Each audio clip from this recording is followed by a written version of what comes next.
What has to happen for your money to be worth so little that it's more valuable made into art and bags than spent in a shop? This is 2018 in Venezuela. The country was in such a bad economic situation that the national money, the bolivar, was worth close to nothing. And that was due to inflation, or to be more precise, in the case of Venezuela, hyperinflation. And the crisis didn't stop at bags made out of cash. It also emptied shells, brought the population to the streets, and pushed millions to flee the country.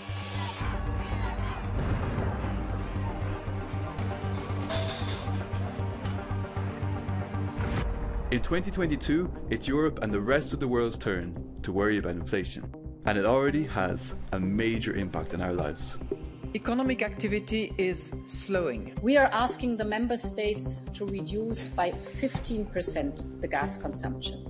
To understand how inflation happens and how it can get as bad as it was in Venezuela, we need to look at what inflation actually is, what causes it, and the role central banks play in managing it. So let's start with a simple definition. L'inflation, c'est la hausse du niveau général des prix. Okay, but why do prices go up? To try and understand that, we need to take a look at the link between supply and demand in an economy. Les entreprises produisent des biens et ils essaient de les vendre aux ménages ou aux entreprises ou à l'État. Donc, ce que produisent les entreprises, les économistes appellent ça l'offre, le côté offre de l'économie. Du côté demande, c'est les gens qui veulent acheter ces biens, donc les ménages, les entreprises ou l'État. Donc, quand il y a plus de biens et services à vendre que de personnes qui veulent les acheter, les prix ont tendance à diminuer. S'il y a une demande excessive qui conduit donc à un déséquilibre entre la demande et l'offre, les prix se mettront à monter pour équilibrer offre et demande. Alright, so we have inflation when prices go up. Or to phrase it differently, when the money in your pocket doesn't let you buy as much anymore. And that is actually how inflation is calculated. Organizations like Eurostat for the EU or the Bureau of Labor Statistics for the US constantly monitor hundreds of prices of key goods and services you typically buy. They build a typical basket that kind of represents what is consumed in a typical household. And therefore, the French basket doesn't look like, say, the American one. Each item in a basket has a different weight depending on its importance. Then they track the basket over time and turn its evolving price into a single figure, an index. Quand cet indice augmente, c'est ce qu'on appelle l'inflation. Quand cet indice diminue, c'est ce qu'on appelle la déflation.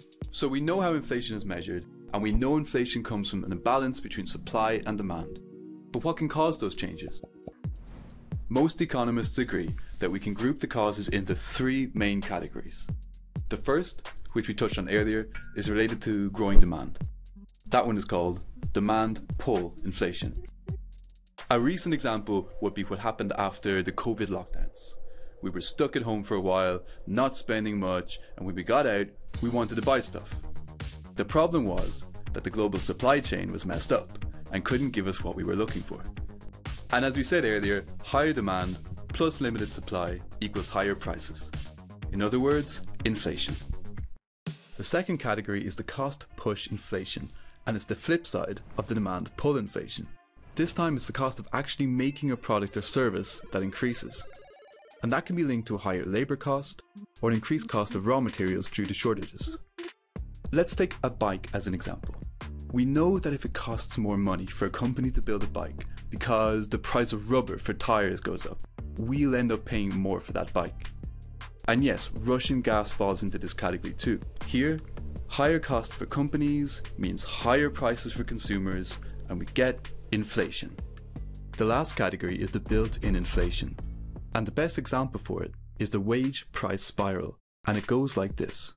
Si l'inflation augmente parce que les prix des matières premières augmentent, les revendications sur le pouvoir d'achat vont être fortes, les gens vont demander à juste titre des augmentations de salaire puisqu'en fait leur pouvoir d'achat diminue. Si les salaires venaient à être indexés sur cette augmentation des prix pour protéger les ménages qui en payent le prix en quelque sorte. Donc ça fait un effet de deuxième tour sur l'inflation qui fait augmenter le prix de tous les autres biens. And we enter the spiral. A bit of inflation, so we raise salaries to catch up. Now people have more money, so companies raise the prices of their goods. And we have more inflation. and so on. So clearly inflation has to be controlled. And the best way to do that is through central banks, like the ECB for the European Union or the Fed for the US. To put it simply, central banks are the banks for banks. Their job is to manage the currency of a country or a group of countries and the amount of money in circulation. They have one main objective. The most precious good that we can deliver and that we have to deliver is price stability. Your bank, the one you go to when you need a business loan or a mortgage, can turn to the central bank to borrow money. And that's where the central bank's power over inflation really comes from. L'instrument habituel de politique monétaire pour la Banque centrale, comme la Banque centrale européenne, c'est la maîtrise des taux directeurs.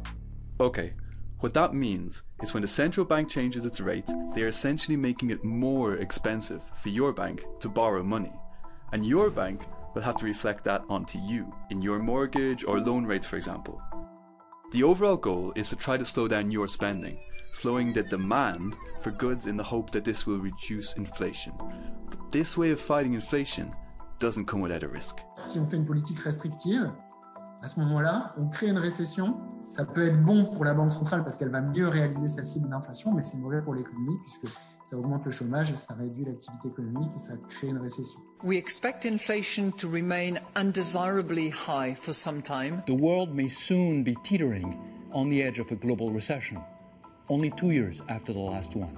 So, are we about to enter the situation Venezuela was in 4 years ago? Is there a way for Europe to avoid that happening? Beaucoup de choses vont dépendre de la manière dont le conflit, par exemple, entre la Russie et l'Ukraine va se développer. Si c'est un conflit qui dure, alors à ce moment-là, il y aura peut-être des effets structurels qui vont se mettre en œuvre. Si c'est un conflit qui se résout assez rapidement et que les prix des matières premières rebaissent, peut-être qu'on aura un retour à la normale plus rapide.